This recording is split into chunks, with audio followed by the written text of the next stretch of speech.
ocasión dar noticia o dar una primera noticia de un libro gigantesco, monumental, La violencia del tiempo, del escritor peruano Miguel Gutiérrez. Me interesa este libro porque ha sido escrito por un autor que no ha salido del Perú y que sin embargo puede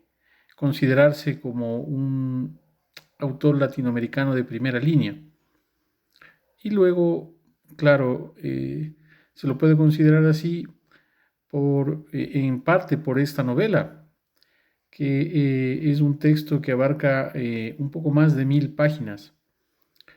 y que relata la historia de una familia, de una estirpe de los Villar. Pero antes de contar un poco de qué trata este libro, quisiera mencionar que Miguel Gutiérrez es un escritor nacido en el norte del Perú, en Piura, en 1950,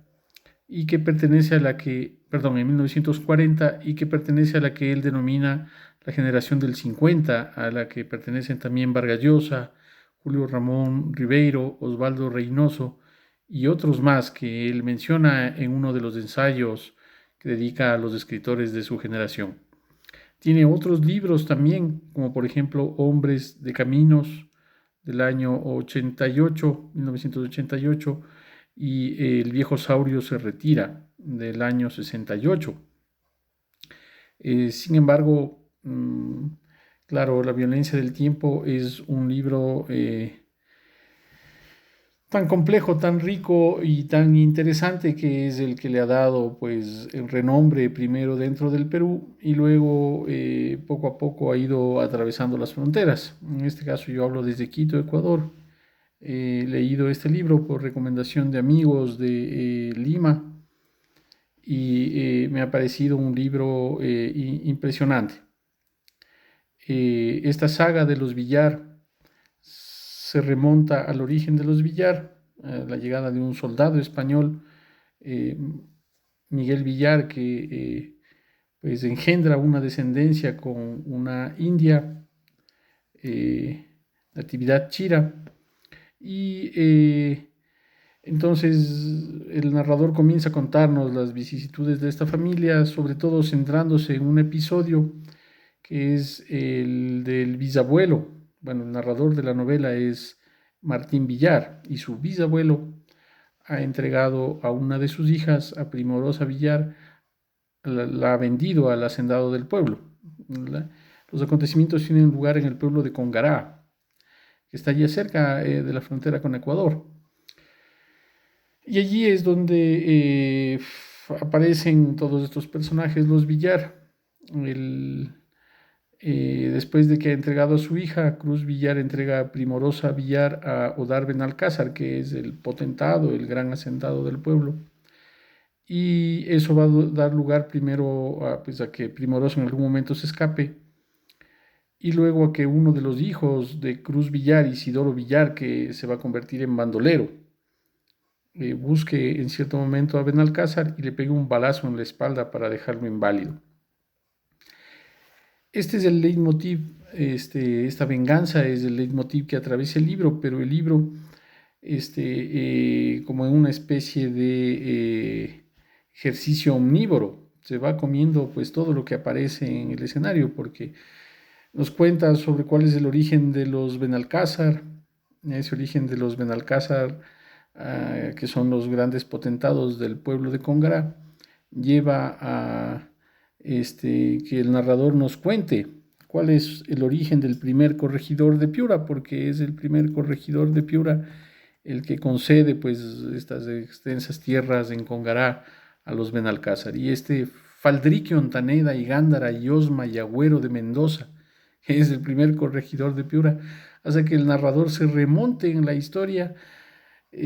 a la época medieval, cuando aparecen estos Ontaneda y Gándara y Osma y Agüero de Mendoza. Y claro, esta genealogía que hace es muy interesante porque va registrando episodios históricos, claro, en una escala de gran magnitud,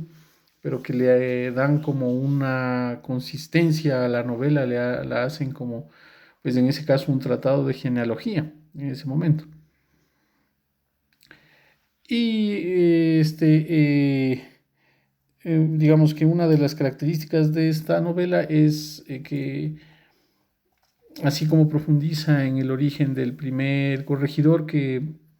tiene un asistente que es Benalcázar y hace que Benalcázar se beneficie con ciertos trabajos que le delega, con ciertos negocios que le entrega para él también beneficiarse este primer corregidor, nos cuenta esta historia. Pero así como nos cuenta esta historia, nos cuenta otras historias. Por ejemplo, la de un francés que llega hasta a la casa de Benalcázar, de la Chaurie, Bauman Metz de la Chaurie, y a partir de la historia de este francés se traslada a contarnos lo que fue la Comuna de París. Entonces novela toda la Comuna de París contando quién es Bauman de Metz. Es muy interesante porque Bauman de Metz es uno de los que pelean ahí en la Comuna de, de París, es un alsaciano además. Y entonces él va describiendo lo que sucede durante la comuna, los escenarios, los personajes, entonces y así como describe la comuna de París, después se pasa a describir la guerra de la alianza peruano-boliviana con Chile, y también narra todo lo que fue esta guerra, claro, tomando ciertos personajes. En el caso de la comuna toma a Bauman de Metz, y en el caso de la guerra con Chile se centra en un médico que es también el médico de Congará, un personaje allí que da lugar a toda la narración de lo que significó la guerra. Y entonces eso hace a este libro un libro múltiple, un libro que tiene muchas bifurcaciones, muchísimos personajes, y que se vuelve muy interesante de leer justamente por eso, porque tiene una riqueza de argumentos, de escenarios, y el narrador es muy diestro, muy ágil para irnos trasladando a estos distintos niveles. Y por eso yo creo que es una gran novela de la lengua española.